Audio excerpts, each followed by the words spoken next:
Hello, dear friends. This is Cardiac Radio at 11 p.m. We are here together to nourish our souls. We, as the body needs food, we also need spiritual nourishment. You and I need moments of mental hygiene and strengthening for our souls. It's not easy. Why? Because in this world we're faced constantly with challenges. But we cannot be challenges to each other. So we cannot test one another, right?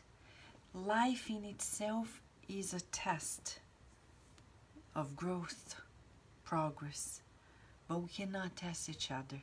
Why we're saying this? Because we need to dedicate to everything that God created.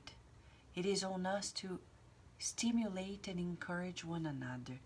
And today, as we're studying another chapter of the book, Jesus in the Home, Neio Lucio, the Spirit author, through Chico Xavier, brings to us chapter 43, The Glory of Dedication. What is to dedicate ourselves? To be diligent, to be dutiful, right? But how do we do it? Today we're invited to talk about excellence. What is excellence? When we talk about the glory of dedication, we're talking about a new concept, excellence. You know, there is excellence and mediocrity. And when we read more about the term mediocrity, it's about being average in everything. I do things and I do it. But we are talking about Jesus' way. The proposal is of achieving excellence. We're going to talk more about this in this chapter. This is just a brief introduction to us. Let us do an assessment question. How much we apply ourselves to do our best in the very things, everything that we do with everyone. When in the Spirit's book by Kardec, third part, The Law of Justice, Love and Charity, Kardec asks about the definition of charity. The superior spirits, in a revolutionary way, redefine it. They say it's a threefold approach, attitude, feeling. 1, benevolence towards everyone, meaning having goodwill towards everyone all the time. Not once a month when I go visit the homeless. Not once a week when I go visit the sick. Not every time. But Vanessa, do you feel goodwill towards everyone? No, because I'm progressing yet, but I am pushing myself. Are there times in which we feel like having no goodwill towards somebody? Yeah. And it's understandable. Sometimes when people hurt us, our defense mechanism says, warning, be careful, be careful. Red alert, alarm, alarm. Ooh, like ambulance, right? It's a warning. But then we tell ourselves, oh well, if that person needs me, am I gonna have goodwill? That's another story. Then we will. It's completely different. So, assessment question for us today before we begin. What is our level of dedication? Are we marching towards excellence, or are we just mediocre? And I'm not saying this in a judgmental way, but we need to talk about both the counterparts. If it's not in excellence, then it is average. And that's why the world is the way it is. Because people are just doing things more or less.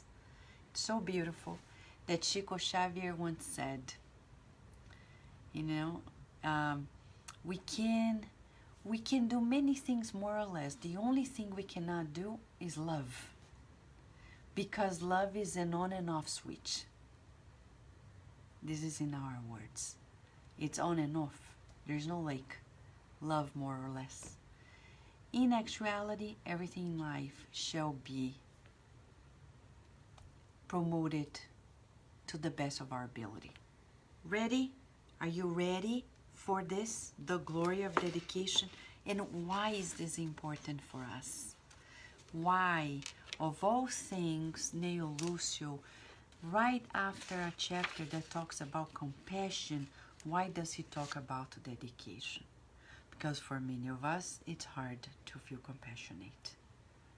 Because it's hard to see others on how they feel and give them a break. Because we're constantly putting ourselves in the center of the universe, right? That's the reason why. But then when we make an effort, dedicate ourselves, we achieve unexpected levels, results, right? Ready? Chapter 43. Let us read the glory of dedication. James, the son of Alphaeus, was recounting the natural problems in becoming a disciple when several others voiced their opinions regarding the difficulties of spiritual growth. Do we feel the same? Right, Gabriel Inácio? Is it difficult? Yeah, the difficulties of spiritual growth. Oh, it's so hard. Oh my gosh, I try so hard. I try to be patient. I don't succeed. I try to be kind. The majority concluded that it is virtually impossible to practice the lessons of the gospel in a world that is on the wrong side of goodness, selflessness, and forgiveness. Most people take pleasure in being avaricious or hardened. Today, I was teaching Virginia about some emotions, and it's so interesting. I said, you know, Virginia, and I was telling her about some virtues, some positive emotions. I said, you know, before Jesus, people would not feel encouraged to be generous or would not be encouraged to be forgiving. And she turned to me and asked, why? Because people could come here and take all your crayons, and if you complained, you would be killed. That could happen. And then she was like, oh, maybe that's why they killed Jesus. And I said, no. They killed Jesus because they couldn't understand his proposal of equality, his proposal of solidarity, of forgiveness, of compassion. To date, the proposal is still hard on many people. What the disciples felt was exactly this. But at their time, it was much harder than nowadays. Because at least nowadays we have human rights, we have more established law enforcement, and it's more just than it used to be. May not be perfect, but it's better. We have a government that attempts to work for the benefit of all, though no government is perfect in the world, but everybody tries, right?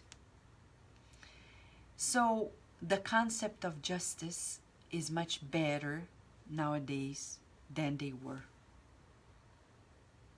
many millennia ago. And yet, you and I may find it hard. I see parents who tell me, Vanessa, I'm not going to teach my kids to be forgiving. I tell them, it's okay. If somebody got your toy, take it back. Or if they kick you, kick them back. Oh no, I don't want my kid to be bullied. I prefer that they are bullies. No wonder we see bullying everywhere. Because there are parents who, out of self-defense, they encourage aggression of all sorts. Selfishness, egotism, pride, unhealthy pride in their kids. And how are we going to change the world? Chico Xavier's mother, what did she do? She saw him going through a tough time from the spiritual perspective as a discarnate spirit. And Chico Xavier, being a 5-6-year-old, going through abuse by the godmother. She would spank him, do so many things. And the mother would come and say, Chico, obey her, help her, be disciplined. As a mother, I don't know how she did it. Sincerely. I can't, I understand her here, but emotionally it's hard. But then she had a vision that we don't, far ahead.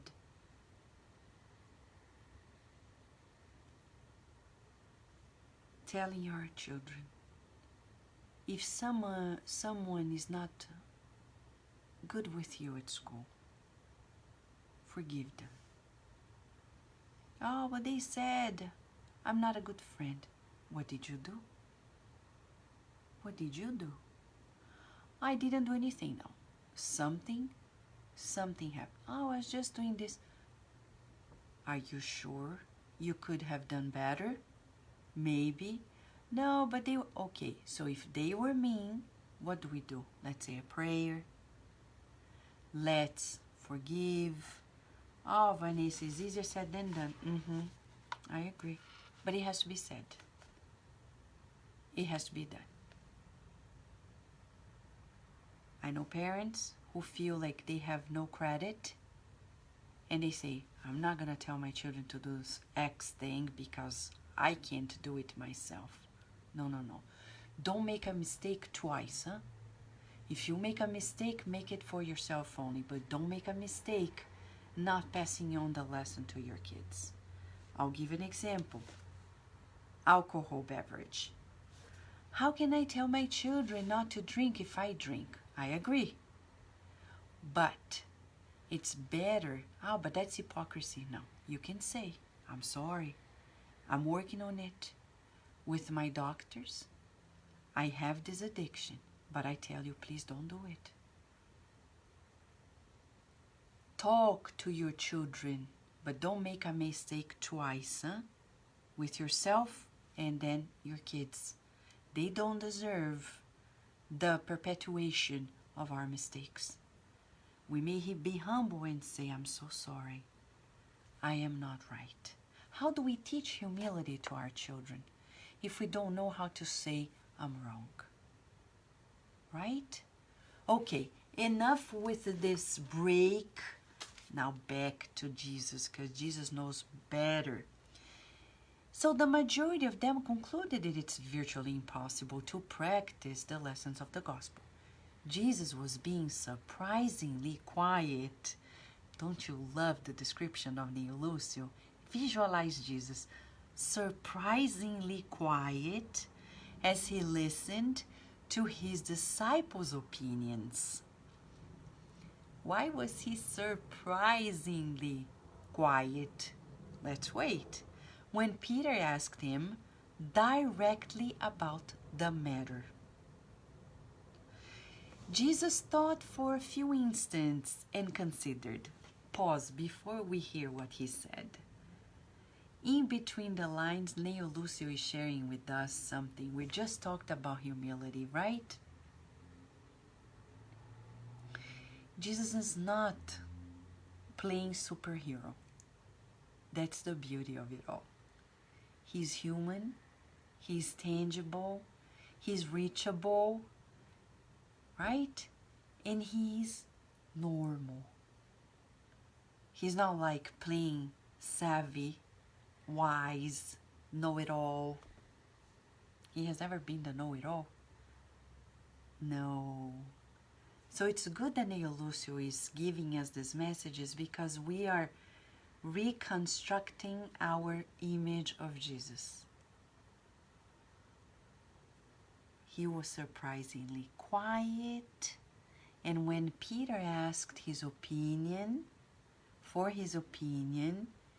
Jesus then thought for a few instants before saying anything. But he was quiet for so long. Didn't he know right away what to say? What is he teaching us? What is he teaching us?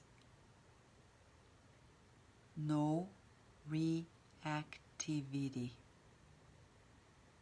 Are we able to listen without reacting? Listen without snapping? Carol Correa, thank you. She's saying he was being respectful of others. I think so too. He was not trying to be better than others. Humility. When he stops to think, he's showing to us that he's going to give his opinion, but he's respecting everybody's opinion. It's amazing. Unbelievable. We don't have this training until Jesus. Right? So he says here, thank you, Matthew. Big hug to you, okay? Thanks to Adilson. Yes. So Jesus considered, concerning teaching and spiritual growth, everything depends on the student.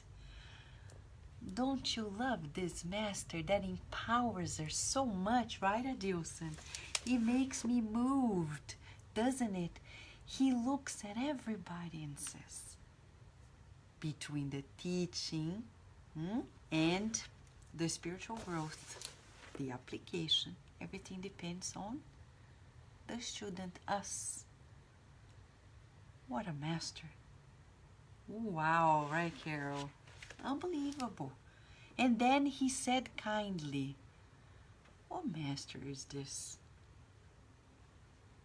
Come back. But he's back. In the time of David, there was a great artist who played the harp with such perfection that a lot of important people came from afar to hear him play. From time to time, great lords and their cortege would lie around near his tree-encircled house in order to listen to his sublime improvisations. The admirable master gained both fame and fortune, and everyone believed that no one on earth could match his musical skill. During his soirees and recitals, he had in his personal service a slave who was apparently inept and foolish, who served water, sweets, and fruits to the guests. The slave never said a word, but he focused all his attention on the divine instrument, as if he were fascinated by the hands that played it. Many years went by. When the artist came home unexpectedly one evening after the banquet of a friend in the neighborhood, and with indescribable wonder, he heard a heavenly melody floating through the air. Someone was playing magnificently in his solitary house, as if it were an angel exiled here on earth. Who could the stranger who had taken his place be? In tears of emotion at foreseeing the existence of someone with an artistic ability much greater than his own, he slowly went in so as not to be noticed. He was completely shocked when he saw that the marvelous harpist was his foolish old slave, who, using the free time to which he was entitled by law, and without bothering anyone, was practicing his master's exercises, to which he had been dedicating his vigilant love in moving silence for many years. The magnanimous and famous artist set the slave free and granted him the position that he highly deserved. Faced with the surprised faces of the disciples who had become humbly quiet, the master concluded. The acquisition of noble qualities is the infallible glory of dedication. Every man and every woman who uses their spare time on the harp of life, conforming to the wisdom and beauty with which our Father expresses himself in all corners of the world, will quickly absorb his grandeur and sublimities, thus becoming representatives of heaven for their brothers and sisters in humanity. But when they work only during the share of time for which they are paid, without making any use of the great concessions of time that the divine goodness has granted them in the body, they will receive nothing more than the world's transitory remuneration. Mamma mia, what a masterpiece. What a story. First, his humility. Because when people are saying, oh, I can't do it, oh, it's so hard, we usually, when we know, we say, don't worry, I know how to do it. Take your time, be patient. Jesus said none of this. He humbled himself and empowered us, saying, friends, I may be the master, but if you keep watching and applying yourselves, you can be even better than me. Wow. That's what he said. Everything I do, you can do, and much more. Is he right? He's right. Hard to believe, but he's all right. When we read and study The Hierarchy of Spirits by Kardec in the Spirits book, starting on question 100 onwards, we're gonna see that we progress always, never regress, and that we always expand to ways unlimited we cannot even grasp. So what is interesting here in this story is that he's saying, come on, apply yourselves. It's the concept of excellence. So let us discuss a little more. In this book, The Family Virtue Guide, since we are a family here, right? There is a beautiful chapter on excellence as a virtue. And Jesus is talking about excellence. It starts with an affirmation by Baha'u'llah from the Baha'i tradition. In every art and skill, God loves the highest perfection. So what is excellence? Excellence is doing your best. It is giving your best to any task you do, or any relationship you have. Within you are many possibilities. Maybe you are an artist. Maybe you can discover a new invention that no one has ever created before. Maybe you are the best friend anyone will ever have. Perhaps there is some difficulty in your life which you have the strength to conquer. When you practice excellence, you're not trying to be better than anyone else. You're trying to be the best that you can be. No matter what you're doing, excellence means you are giving it the best you have. Excellence is effort guided by a noble purpose. It is a desire for perfection. The perfection of a seed is the fruit which grows from it. Excellence in your life is bringing your gifts to fruition. Wow. Excellence is effort guided by a noble purpose. We need to strive for excellence. In the Gospel according to Spiritism, Kardec unfolds the understanding of a passage by Jesus when he recommended that we be perfect as our Father is perfect, because we're co-creators. The co-creator has to be in synchronicity with the Creator, right? With the Creator. So it's an effort guided by a noble virtue.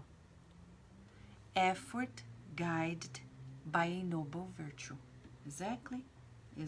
Noble purpose. So here he's saying, go back. Kindly he's saying, every man and every woman who uses their spare time on the harp of life will quickly absorb his grandeur and sublimities of God. Oh my gosh, Rudy.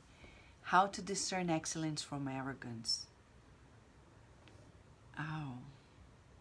Excellence is harmonious and it feels good. Excellence is when, I'll give you an example, an artist is playing an instrument, not like, oh, okay, I'm gonna play something. Play with love in the heart, dedicated, making effort. Or when you cook, and you cook out of love. Even when you clean feeling like, or when you make your bed, for example.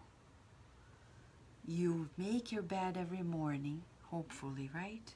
Thinking, may this be prepared for when I come back, because it is when I leave my body to rest and I can fly to be instructed. It's harmony. Excellence brings harmony. Arrogance brings destruction.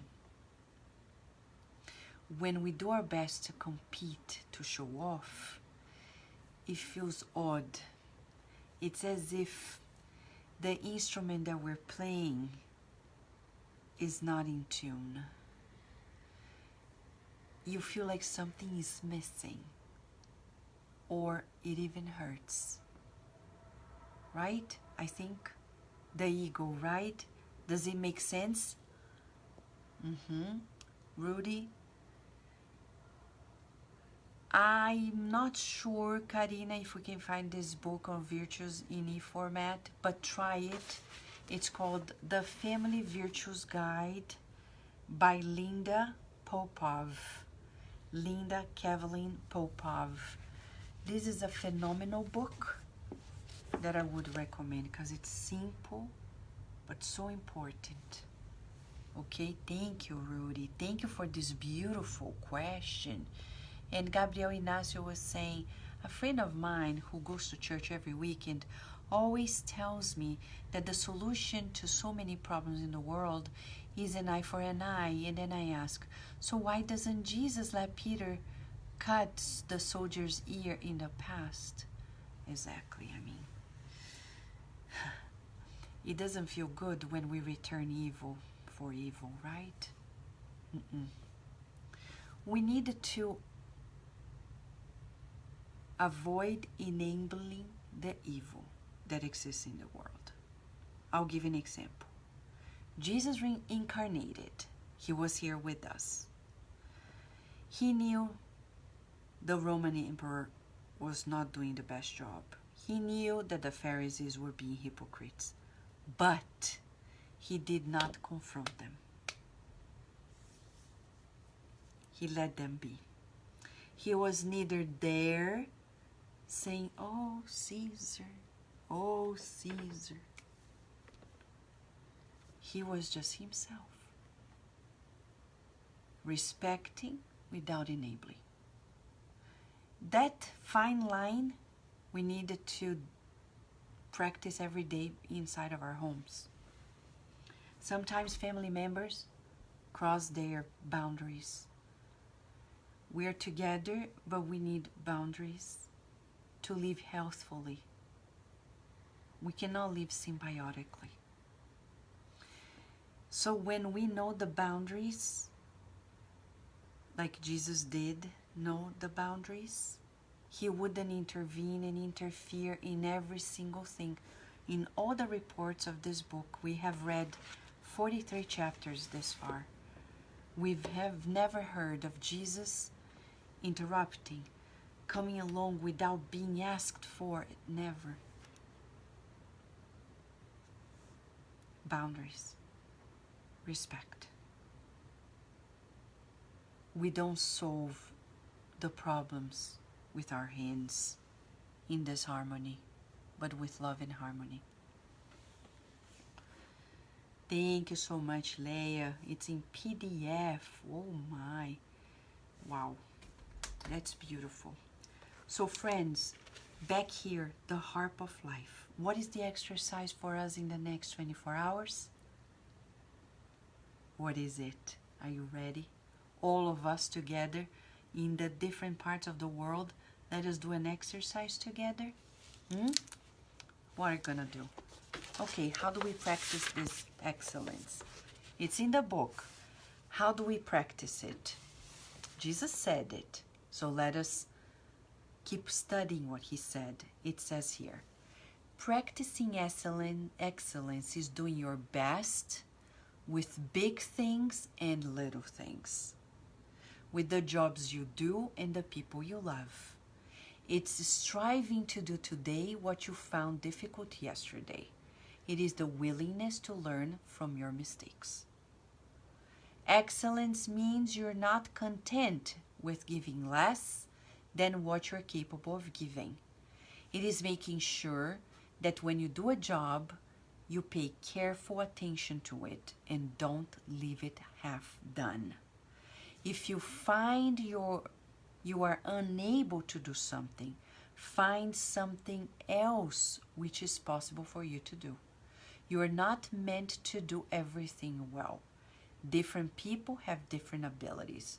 Choose what is right for you and then do it with as much enthusiasm, creativity, determination, and joy as possible. Striving for excellence isn't always about doing. It's also about being. You need excellence when you're working on a virtue like patience and honesty. Excellence comes as you pay careful attention, as you improve little by little, day by day. That is how a tiny seed grows into a giant tree. That is how your hidden gifts can bear fruit in the world. Mamma mia, what a beautiful proposal. Giving our best to our relationships, to whatever we do. And don't try to do everything. Develop the gifts, she's saying. Okay? You want the affirmation? Let's do the affirmation. Today, I thank God for my gifts. It's in the book. Today, I thank God for my gifts. I will give my best to the work I do and be at my best with others. I dare to set noble goals, to do what is possible. I choose excellence in all things. So let us repeat 3 times. I thank God for my gifts and I choose excellence in all things. One more time. I thank God for all things, all gifts, all my gifts, and I choose excellence in all things. One more time. I thank God for my gifts, and I choose excellence in all things. How do you feel? We feel excellent, right? It's so beautiful. God is so good, right? God is so good. God is so good. God is so good. He's so good to us. So good that he brought these phenomenal books, and the world is really amazing, changing for the better, right, friends? I'm trying to scroll down to say hi to everybody, but I can't get it there. But I know you guys are there. I want to give you a big hug to all of you and say to God, thank you, God, for all of our gifts. And we commit to the excellence in all things. Thank you, thank you, thank you for everything. And so be it. Thank you, friends. Tomorrow when we come back, Jesus is going to talk about a lesson on essentials. Is he talking about the minimalist movement? I don't know. We'll see. Let's come back. Meanwhile, let's practice excellence in the next 24 hours together, okay? Thank you, sunshine. Thank you, friends. Big hug to you. Until tomorrow, God willing.